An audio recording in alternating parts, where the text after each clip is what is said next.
ఆత్మహత్య కాదు, ఇది ప్రభుత్వ హత్య. ఈ ప్రభుత్వం చేసిన దగ. ఇవాళ బాలరెడ్డి గారి కుటుంబంలో 6 లక్షల రుణమాఫీ కావాల్సిన చోట కేవలం 2 లక్షలే అవుతుంది. 4 లక్షల రూపాయలు ఇలా కుటుంబం మీద భారం పడుతుందంటే ఇది ప్రభుత్వం రైతుల్ని దగా చేయడం కాదా? ఇది ప్రభుత్వం రైతుల్ని మోసం చేయడం కాదా అని నేను అడుగుతా ఉన్నా.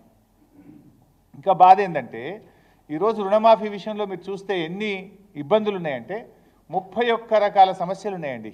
ఇవి రుణమాఫీ జరగకపోవడానికి కారణాలు ఏంటి అంటే 31 ప్రాబ్లమ్స్ ఉన్నాయి. ఇందులో అన్ని డీటెయిల్స్ కూడా ఉన్నాయి నా దగ్గర. మేము కింద నేను ఒక శాసనసభ్యుడిగా రివ్యూ చేశాను. అసలు ఏం జరుగుతూ ఉంది అంటే అగ్రికల్చర్ డిపార్ట్మెంట్ వాళ్ళు ఇచ్చిన పేపర్ ఇది. సార్ 31 రకాల సమస్యల వల్ల రుణమాఫీ క్షేత్రస్థాయిలో జరగడం లేదు అన్నారు. అందులో ప్రధానంగా మీరు ఇంకొక గమ్మత్ జిమ్మికి ఏం చేసిండ్రు, ఫేజ్ 1 ఫేజ్ 2. ఫేజ్ 1 1 లక్ష రూపాయల లోపు మాఫీ, ఫేజ్ 2 1,50,000, ఫేజ్ 3 2 లక్షల లోపు అన్నారు. ఫేజ్ 1 ఫేజ్ 2లోనేమో రైతుల వివరాలు గ్రామాల వారీగా ఇచ్చారు.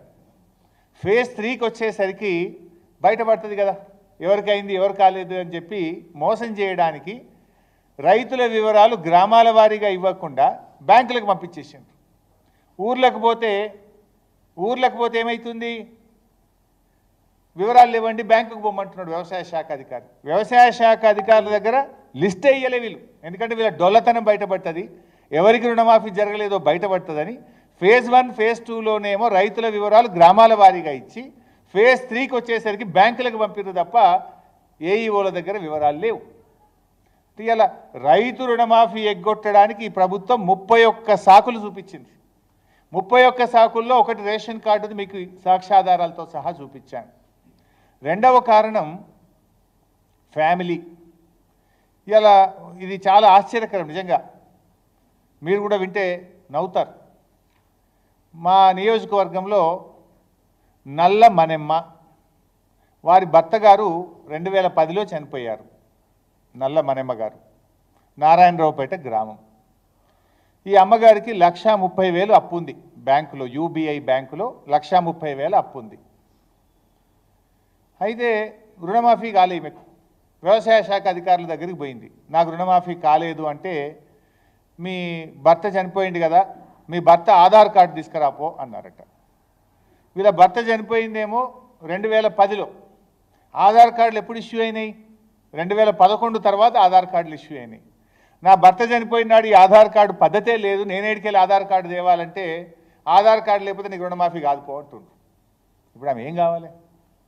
యాడికెళ్ళి తేవాలి ఆధార్ కార్డు?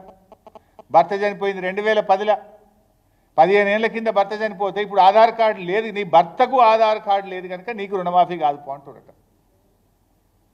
ఇగో ఇది ప్రభుత్వ తీరు. ఇంకో విషయం,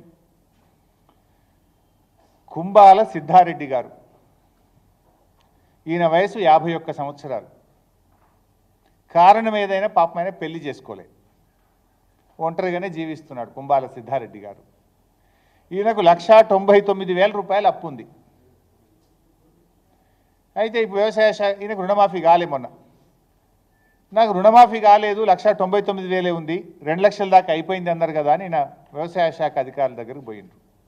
అరే నీ భార్య పేరు కావాలన్నా, నీ భార్య ఆధార్ కార్డు తెపో అంటుడట. అరే నేను పెళ్ళే చేసుకోలే, యాడికెళ్ళి తేవాలని ఈయన అన్నాడట. భార్య లేకపోతే నీకు రుణమాఫీ కాదుపోంటుడట.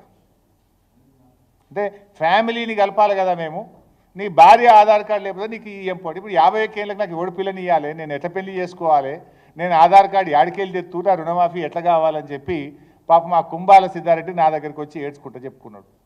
ఇప్పుడు ఆయనకి పెళ్లి చేస్తుమా ఏం చేస్తు మరిగా?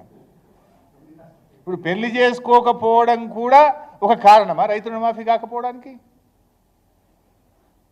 ఇంకొక రైతు, ఇట్లా కొన్ని వందల ఎగ్జాంపుల్స్ చెప్పగలుగుతాను మీకు నేను.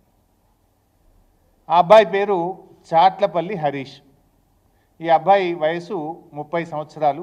తండ్రి పేరు కిష్టయ్య, గ్రామం గోపులాపూరు, జిల్లా సిద్దిపేట. అబ్బాయి ఇక్కడనే ఉండే, మొన్న ఏది రుణమాఫీ జరిగేటప్పుడు ఇక్కడ ఉండే. 30 ఏళ్ళు రుణమాఫీ కాలేదు. ఎందుకు కాలేదని పోయిండు. అరే నీ భార్య ఆధార్ కార్డు కావాలి.